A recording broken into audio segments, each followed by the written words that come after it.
My lawyer called just after midnight. "Sir, I must tell you the truth. Your daughter took out a life insurance policy on you for $2 million. She listed herself as the only beneficiary. The documents carry a forged signature." I stared at the phone, horrible images flashing before me.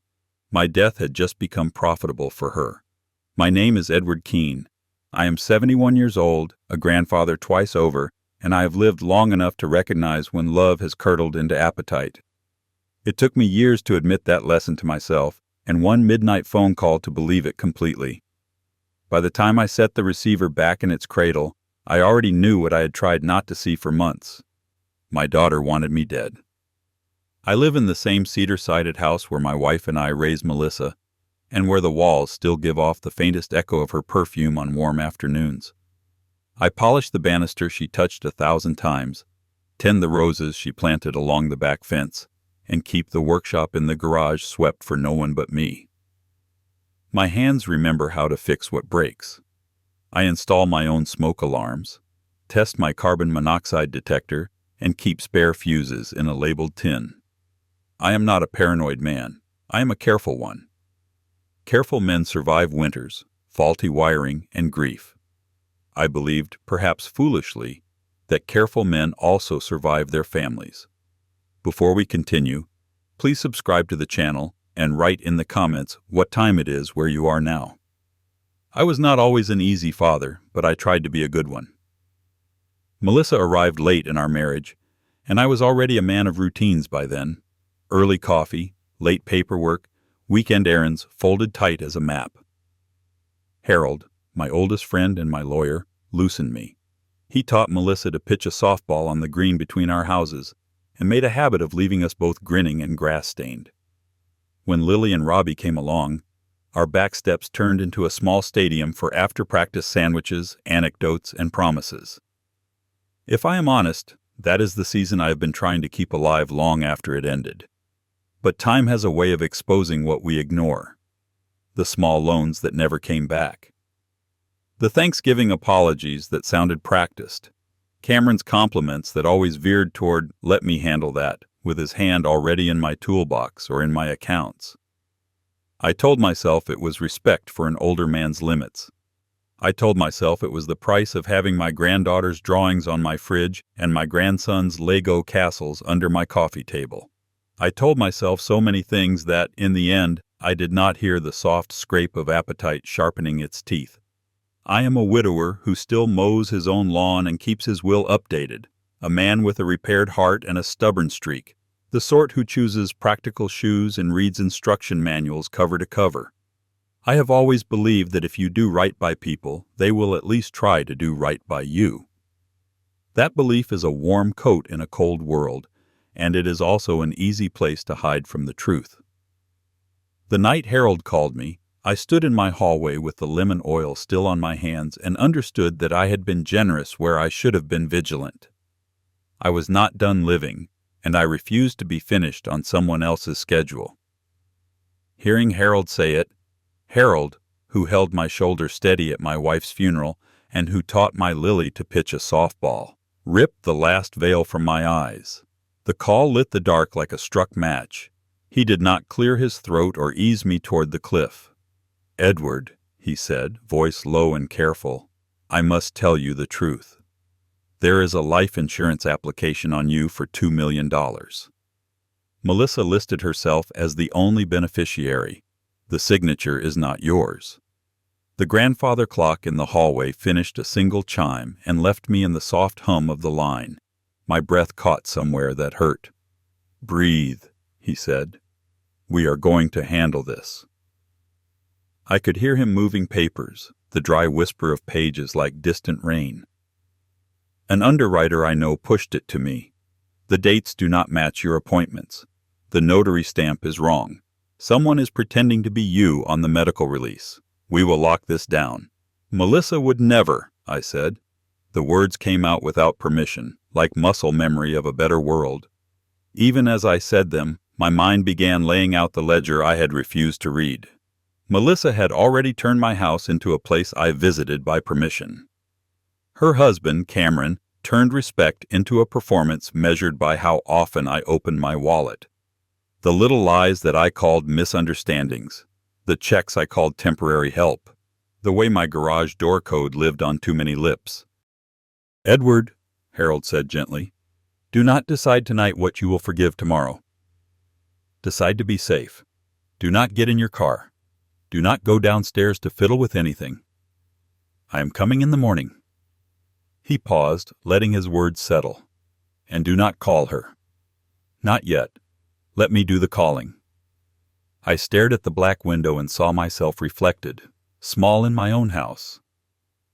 In that reflection, I could see every excuse I had filed under love. I wanted Lily's crayon drawings on my refrigerator and Robbie's Lego castles under my coffee table so badly that I kept erasing parts of the picture that did not fit. Cameron's hand on my toolbox before he asked, Melissa's smile that never quite reached her eyes, the way they said "we," as if there were no space in the sentence for me. Wanting can blind a man. Wanting had blinded me long enough to make room for appetite to take my place at my own table. "Tomorrow," Harold said, voice steady as a level on a workbench. "We gather what we need and we make a plan. Tonight you lock the doors and you sleep if you can." I thanked him because I did not know what else to do. And when the line went quiet, I stood in the lemon-scented dark holding a useless phone, imagining the shapes I had refused to name. Stairs slick with haste, a garage filling with a gas you cannot smell, a brake pedal that sinks to the floor. I told myself I was only being careful. I told myself the careful man in the glass would live long enough to make this right. By noon, I was at Harold's office with a thermos of coffee and hands that would not stop shaking. The place smelled like paper and furniture polish, the sort of clean that means decisions get made here. He had the file open on his desk. Photocopies of a life insurance application from an out-of-state carrier, my name misspelled in one place, my signature forged with a flourish that could have fooled a stranger. Beneficiary, Melissa Keene. Secondary beneficiary, none. Nothing split, nothing shared. One pipe pointed straight into her pocket. We found more. My authorization to release medical records, a draft, durable power of attorney witnessed by a neighbor who moved away 3 years ago. I could almost hear Cameron dictating the plan, smooth as a radio anchor. Make the company believe you are the attentive daughter. Make the bank believe you are the helpful son-in-law. Make the old man's silence pay. Harold did not talk about statutes or case law. He slid the papers toward me the way a doctor slides an X-ray to the light. "Insurance money is not enough," he said, tapping the page where my forged name sat. "They are also fabricating a codicil to your will. If you slip and die, they inherit everything. If you live but are declared incompetent, they take control anyway." I heard what lived under the words. $2 million up front if my heart stops, plus the house, my savings, my pension trickling into their account, my truck sold for cash, my tools disappearing into Cameron's workshop like a swallowed coin. Even my furniture would turn into money if they called it downsizing with a sad smile. I could see their math. $2 million clears their mortgage, wipes their credit cards, puts a bow on that new SUV lease, and seeds whatever half-baked business Cameron has circled in his head. My house lists in a warm market, fetches a price I worked 40 years to justify. They keep the ring my wife wore because sentiment photographs well, box her china for the estate sale, and call it grief while the checks arrive. The power of attorney forgery is not poetry. It is a siphon. While I am dazed or declared in need of help, they could move money with my name on it into places where my name never goes. Not arguments, transfers. Not negotiation, withdrawal slips. That is the language of appetite when it finally stops pretending to be love. "How soon?" I asked. But what I meant was, how close am I to becoming a number in someone else's budget? Harold tapped the desk. "Soon enough to make me call you at midnight." The application hit the insurer's fraud filters and someone I know flagged it. Melissa will be contacted for a routine verification. They will want a current check-in on your health. If they think they have to hurry, that is when people make mistakes. I pictured the verification call like a dress rehearsal.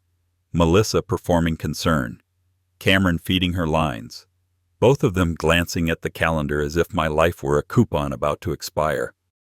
I thought of my brake pedal feeling soft last week and told myself I was imagining things. A soft brake makes a clean story. An old man rear-ends a truck on a rainy evening. Tragic, no villains. Payout approved. I thought of the faint headache I had at dinner with them last Sunday and told myself it was age. A headache pairs nicely with a furnace issue, a sleep that looks like peace and sells like fate. I thought of Cameron helping me install a new water heater while he sent Melissa to distract me with old photo albums. Carbon monoxide does not need a signature.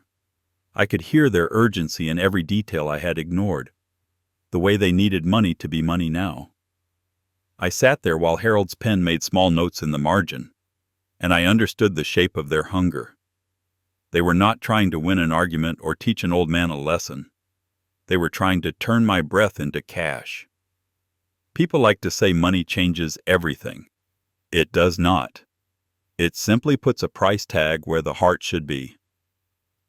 "Do not go home alone," Harold said. "Not yet." We drove to my house together.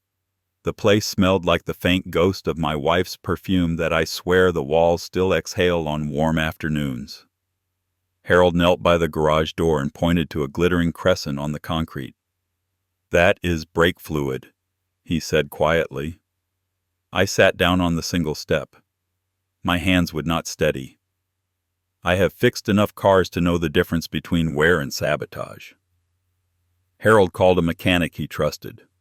We watched a flatbed take my Buick away. No one said the words "cut line," but the damp hose and the residue around the fitting told the story.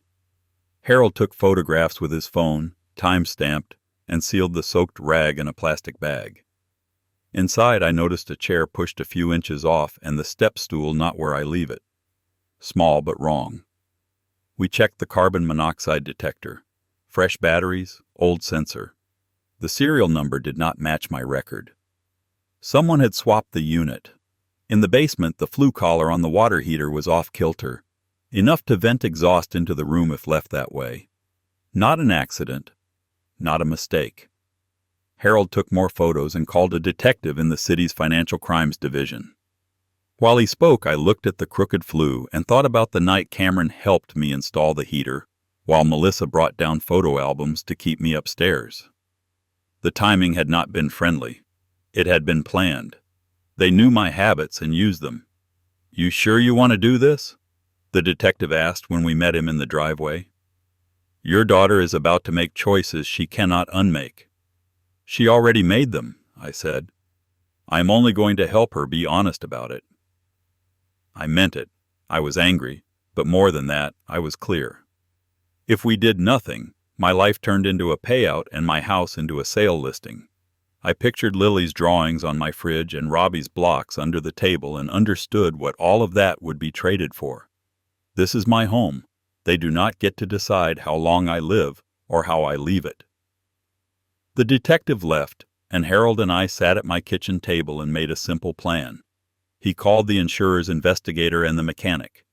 He called 2 officers he trusted. My job was to stay visible, stay calm, and not touch anything that could be used against me later. I kept thinking about Lily's last drawing on my fridge and how easily a magnet can slip. I did not call Melissa. I did not call Cameron. I let the silence work. By late afternoon, the pieces were in place. The mechanic waited by the garage with a camera. One detective took a seat in the dining room where he could see the hall and the basement door. The other walked the perimeter and then sat by the front window, phone in his hand. The insurer's investigator stood at my kitchen island in a contractor's jacket, flipping through a hardware catalog to look ordinary. Harold kept to the hallway near my office, ready to step out when he needed to. He gave me 2 rules: let them talk and do not follow them into the basement. I tried to read a newspaper but saw none of the words. Every creak of the house sounded like a car in the driveway. I caught myself glancing at the phone every minute. I was not afraid of a fight. I was afraid of saying something that would let them pretend this was a misunderstanding. I reminded myself that they chose this. I reminded myself that I did not. At 6:14 p.m., Melissa finally texted, "We need to talk tonight." The phrasing was familiar. It was the same tone she used when she wanted a short-term bridge loan or access to my account to pay a bill quickly. I could hear Cameron behind it telling her to get me alone, keep me seated, offer tea, keep things soft. Harold typed the reply from my phone. "Door is open. Come by." While we waited, I tried to picture what was happening in their house. I could imagine Cameron checking a list in his head. Bring the toolbox, reset the detector, nudge the flue, sound concerned. He would touch the top of his hair, smooth his shirt, rehearse a line about caring for Dad. He liked control, and this felt like control to him. A schedule, a payout, a problem solved. Melissa would want to believe it was just paperwork and planning. She would tell herself I had enough, and that protecting the family justified what they had done. I do not know if she believed that, but she needed to, and Cameron gave her the words. They pulled in at 7:08. Melissa came in first with her key, face set in concern. She looked around the room carefully, noting where I sat, where the lights were, how I was breathing. Cameron followed with the toolbox, heavy enough to be a reason to go straight to the basement. He nodded at me like we were friendly neighbors. "Dad, you look pale," Melissa said, stepping close. "Have you eaten?" Her voice was soft and careful. It was not for me. It was for the story she needed to tell later. "I am fine," I said. I stayed seated, hands on the table where everyone could see them. My heart was steady. I felt something hard and simple inside me. This ends now. Cameron put the toolbox by the basement door without asking. "Thought I would take a look at that water heater before it gets cold," he said. His eyes flicked to the hallway, then to the garage. He was checking for witnesses, for changes, for anything he did not plan. He did not see the detective in the dining room, but he sensed something was off. A muscle in his jaw moved. Harold stepped out from the hall. "Good evening, Melissa." "Cameron." He kept his voice even and almost friendly. "Let us hold the repairs for a moment." Melissa's eyes narrowed, then she gave me a quick glance, testing how much I knew. "We came to help," she said. "You have been forgetful, Dad." "We are worried. Cameron can check the utilities and I can make some tea." "Before the tea," Harold said, "I would like to show you something." He nodded to the person at the island. The investigator set a folder on the counter and opened it. On top was the life insurance application with the neat boxes and the forged signature. Under it, the medical release, the power of attorney draft, and a printout of a recent email to the insurer from Melissa's account. For a second, Melissa went blank. Not shocked. Calculating. She tried to decide whether to deny everything or pivot to apology. Her fingers went to her wedding ring and turned it twice. "I do not understand," she said, but her voice was flat. She did understand. She just did not like what it meant.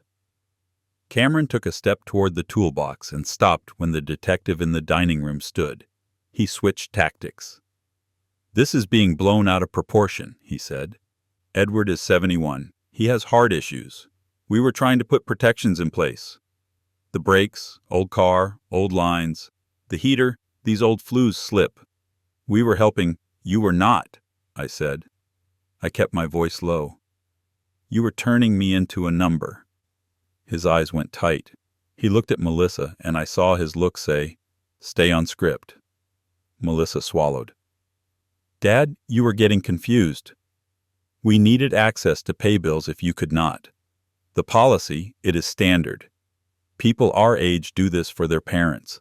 We were trying to make sure the house did not become a mess if something happened." "If something happened," Harold said, "would have happened soon if you had your way."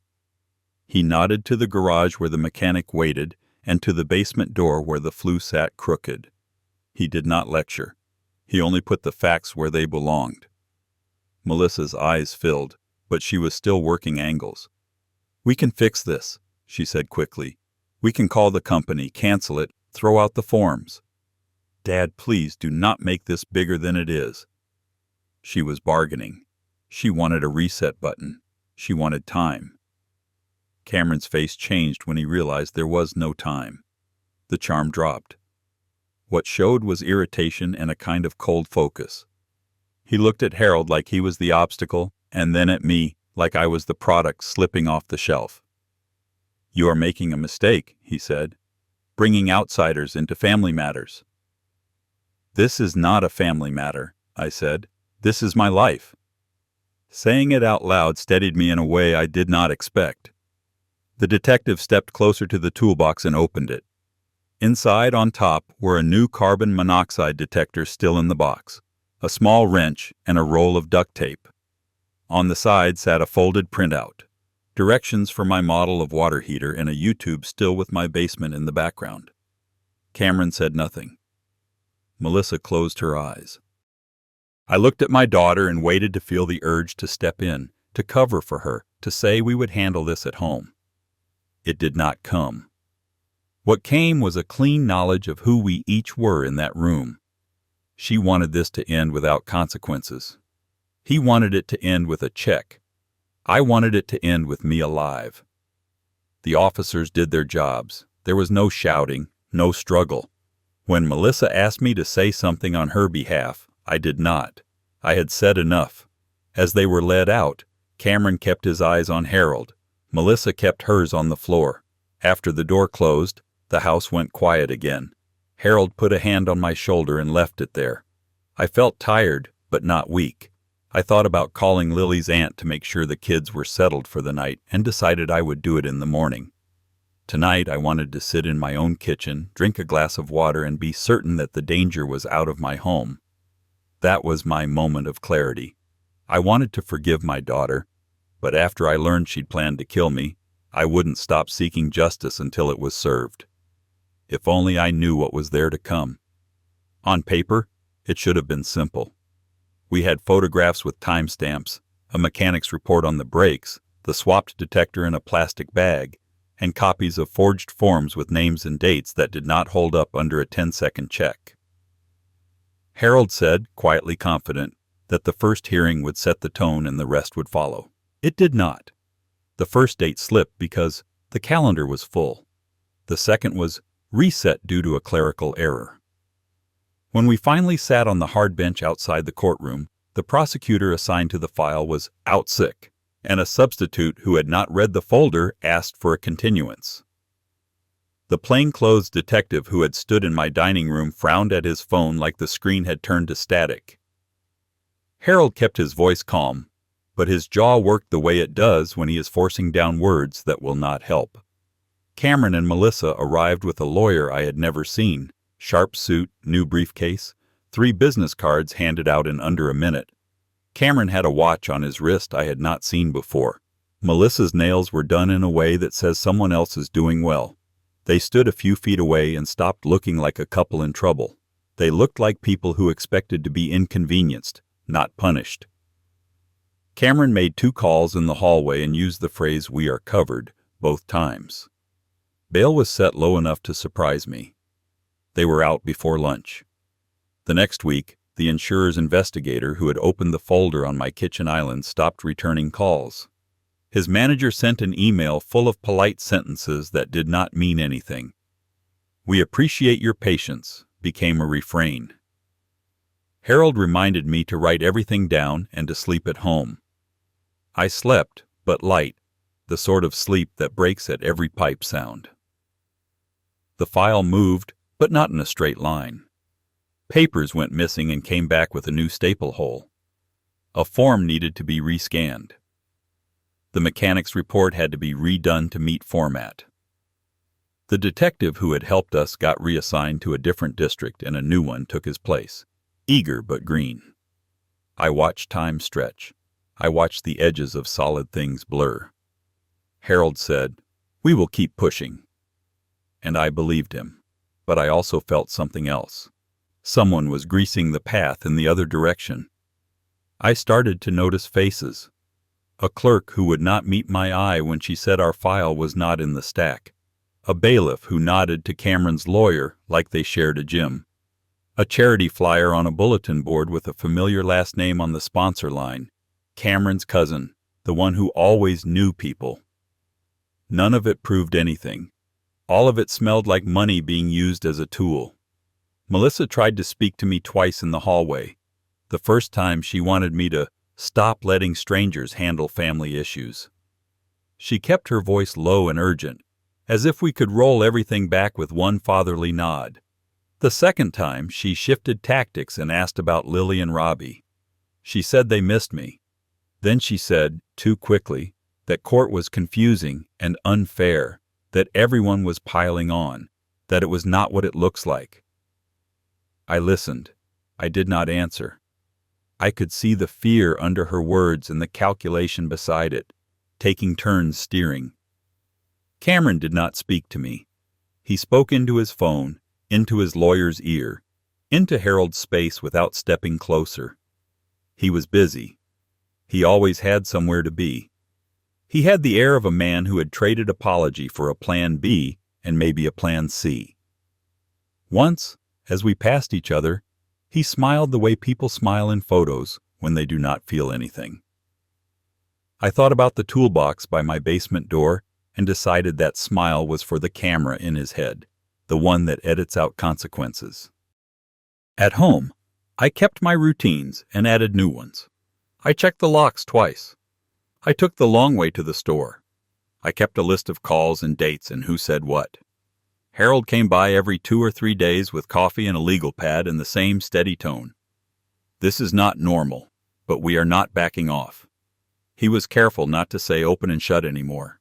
He said we have the truth and we have time. I nodded because I wanted that to be enough. Weeks passed, and the simple case that should have settled itself kept dragging. Somewhere in the middle of it, I stopped expecting the building to behave like the rules on its walls.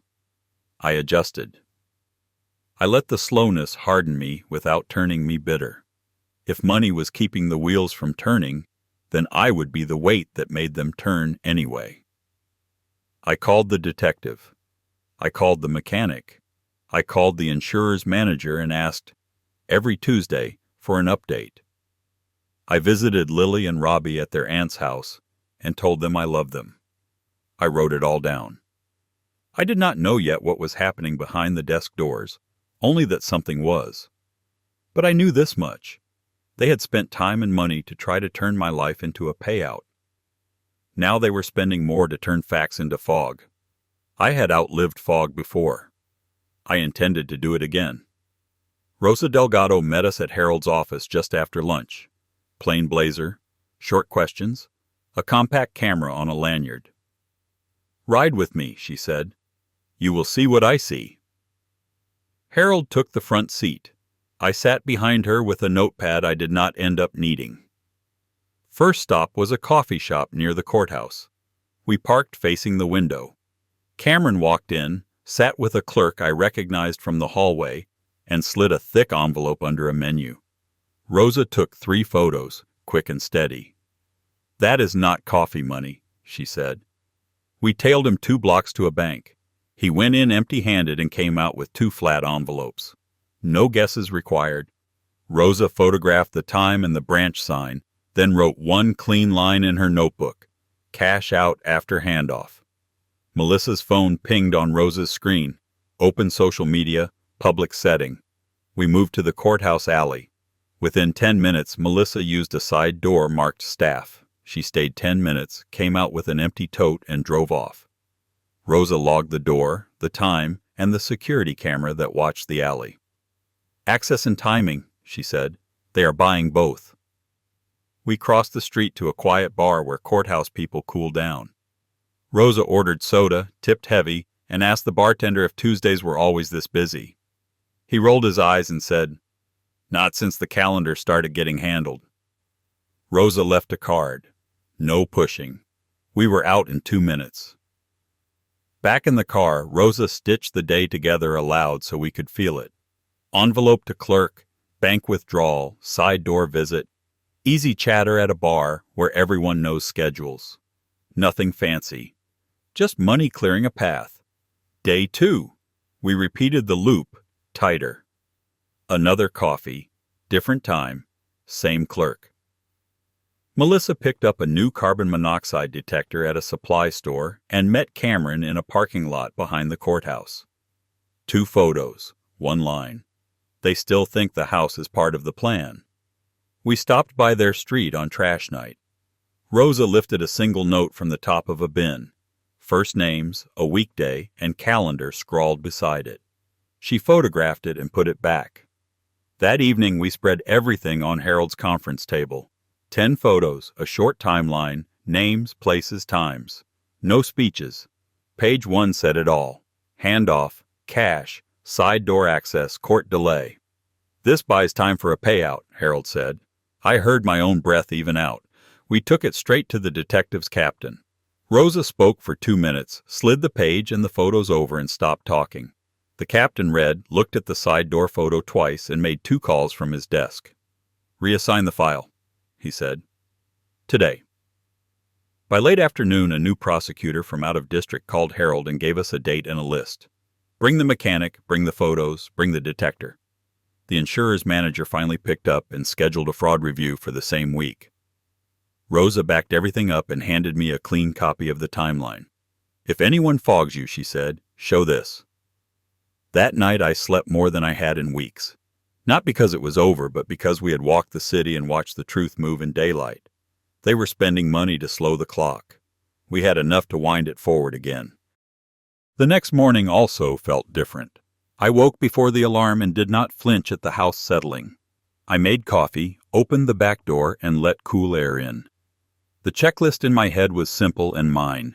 New locks installed, motion lights reset, fresh carbon monoxide detectors tested twice. The mechanic texted that the Buick was ready. He had replaced the line, cleaned the fittings, and showed me the old section in a sealed bag. I thanked him in person and put his card on the fridge where I could find it. Harold stopped by with 2 plain bagels and no speeches. We sat at the table and went over the day's plan like we used to before weekend projects. Rosa would keep watching. The new prosecutor had set a meeting for the morning, and the insurer's fraud unit wanted the detector and photos. My part was to stay steady and reachable. I could do that. Stability is work, and I know how to do work. I walked the house with a notepad and took stock.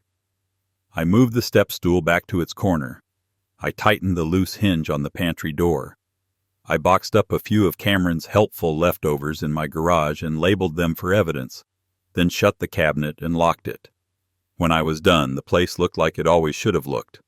Ordinary, clear, in my hands. In the afternoon, I drove the slow way to the river and sat on a bench with my coffee. I watched a father teach a kid to ride without training wheels and thought about Lily's first softball practice. I let the memory come and go without forcing it to mean anything. Melissa's face kept showing up when I closed my eyes, from different years, birthday candles, a graduation, the day she brought Lily home. I did not try to rewrite those days. I also did not let them cancel the ones we were in now. I called their aunt and asked if I could see the kids for ice cream after school. She said yes, and we kept it simple. Lily told me about a school project. Robbie showed me a plastic dinosaur. We did not talk about court. We did not talk about their parents. I told them I loved them and that I was fine. They nodded, took their cones, and believed me. It helped me believe me. Back home, I sorted the workshop like I was getting ready for spring. I laid out the garden tools, checked the mower, and made a short list for the hardware store. I am not naive. I know a tidy pegboard does not solve what is ahead, but it reminded me that I can shape my days. That matters. At 7, Harold called to confirm the morning schedule. He sounded the way he did before a tough game when our kids were young, focused, not rattled. I told him I was all right. After we hung up, I tried something I should have done weeks ago. I put my phone in a drawer, sat in the living room, and read 30 pages of a book without checking the clock. I slept 6 hours straight. When I woke, I did not need to remind myself where I was or check the basement. The quiet felt earned instead of fragile. I brewed coffee and wrote down 3 lines in my notebook. Keep breathing, keep records, keep living. The case would move or it would stall, and we would push again. Either way, I would keep my side of the line. I would not die for anyone's money. I would live here, in this house, on my terms, for as long as I could. The new prosecutor met us at 8 sharp. No pep talk. Just a short list. Stick to what you saw, what you did, what the money adds up to. I will keep it straight. She handed us a single sheet with Rosa's highlights and sent us in. Court moved the way it should have from the start. The clerk who kept losing our file was gone. Someone else ran the paperwork. The judge looked at our photos, nodded once, and told us to begin. The prosecutor kept it basic. $2 million if he dies. Only one person gets it, the daughter. Same week we see forged permission for medical records, a draft that hands over his decisions, and more papers to steer his property into the same household. Then, things around his house get dangerous. Brakes cut, detector swapped, flue knocked off. 3 photos went up. Wet concrete under my car, the wrong serial number on the detector, the crooked flue collar. This is not planning for later. This is pushing for sooner. The mechanic went first. The line was cut. Fresh marks. Safe at slow speed, fails when you need it. He set the piece on the table. That was enough. Rosa followed. He met a court clerk at 10:42 a.m. with an envelope. At 11:13 a.m. he took out cash, then bought 2 cashier's checks to a small company tied to that clerk's home. The daughter used a staff door to look at records for 10 minutes on a day she had no business there. She slid the photos across. They were buying time and access. The insurance manager kept it short. The application looked wrong. The signature did not match. We called and got the daughter, not the insured. The policy named only her. Then I stood. The prosecutor pointed to the numbers on the board. What would they take if you died that week? $2 million from the policy, I said. My house is worth around $480,000, about $60,000 in CDs, around $12,000 in checking on a normal week, $1,900 a month in pension. The truck might fetch $12,000. My tools a few thousand more. They know all that. And the draft that tried to change where your things go? It put everything else to her and Cameron, not the kids. Them, what bills do they have? Last time she asked for help, they were $28,000 on cards, a late mortgage, and a new SUV lease. Cameron keeps pitching a business every spring. While I spoke, Melissa stared at the tabletop. Cameron watched me like he was waiting for me to forget my own name. I did not. The judge looked down the bench at us.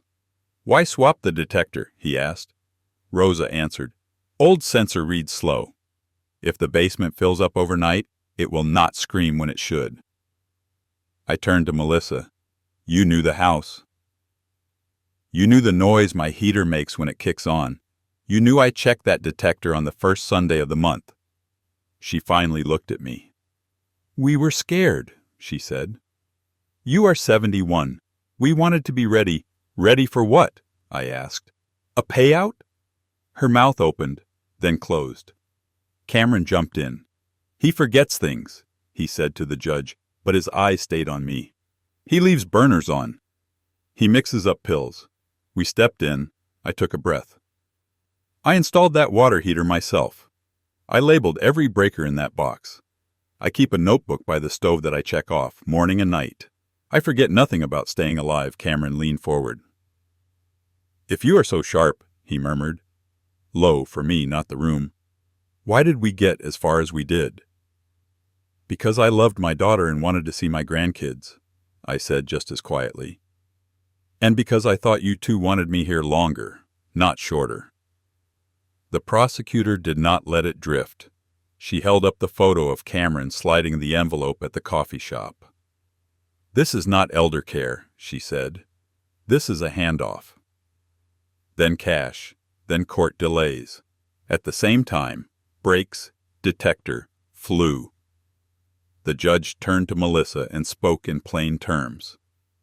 Your father listed, out loud, what you stood to gain if he died.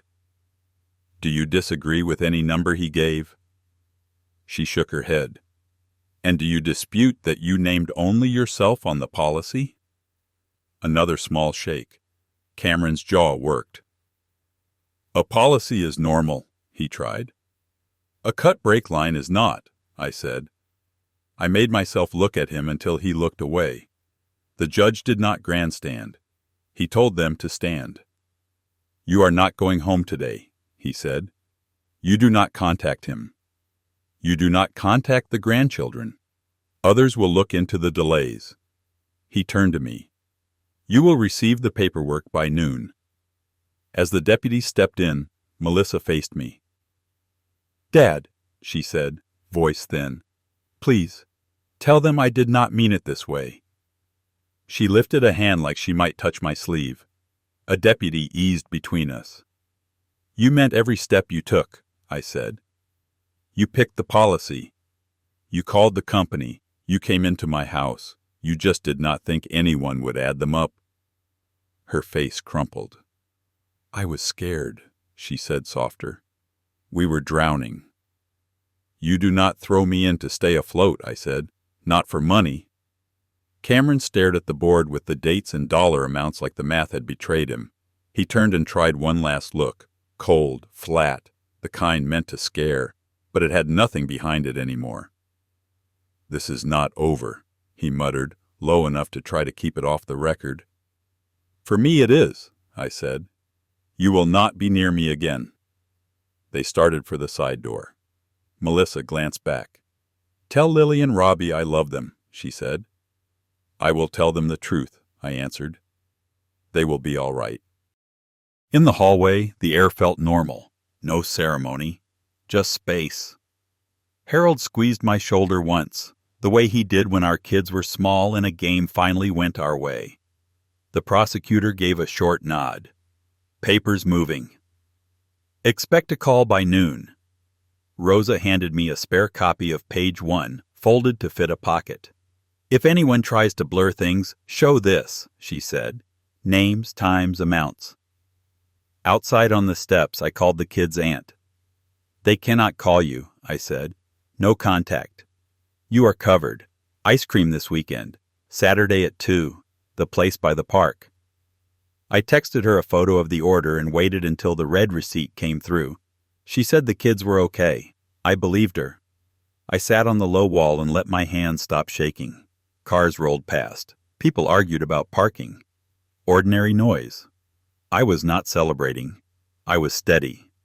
That was enough. Back home, I put the court paper in my desk and tucked Rosa's page into my wallet.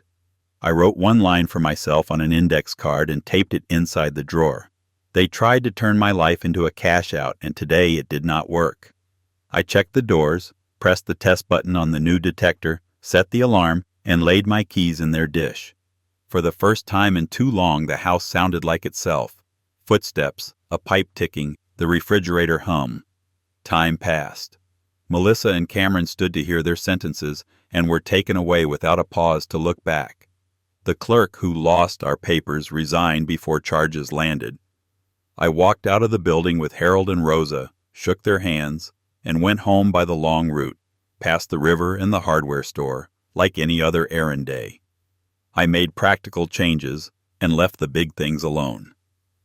New locks, new cameras, fresh detector batteries marked on a paper calendar by the fridge. I kept the house just as my wife liked it. Toolbox where it belongs, garden bed turned, the good dishes up high. I sold the Buick and bought a used pickup with low miles and a brake line I watched the mechanic install. I sleep through most nights now. When a pipe ticks, I let it. Lily and Robbie see me on Saturdays. We go for ice cream, we toss a ball, we build a dinosaur fort that takes over the living room, and then we put it all away before dinner. They ask simple questions. I give simple answers.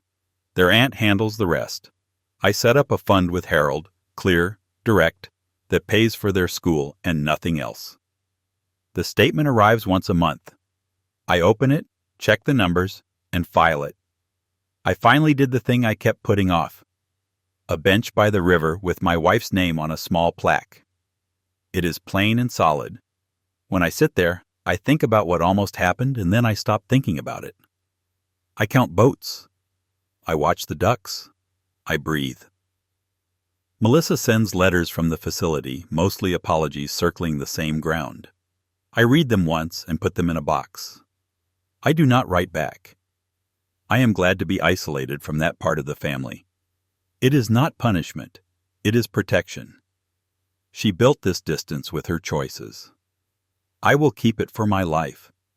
I keep my routines. I see my friends. I show up for the kids. I live in my house and pay my bills and fix what breaks. That is my revenge, staying alive and keeping what is mine. I will not die this easily for any money. I will try my best to live a good life, even after all that happened. Would you answer this betrayal with proof, charges, and distance, or try to keep it in the family? Tell us your opinion below. My grandpa's worst really happened. I believe him. If you want more true tales stories like this, hit subscribe.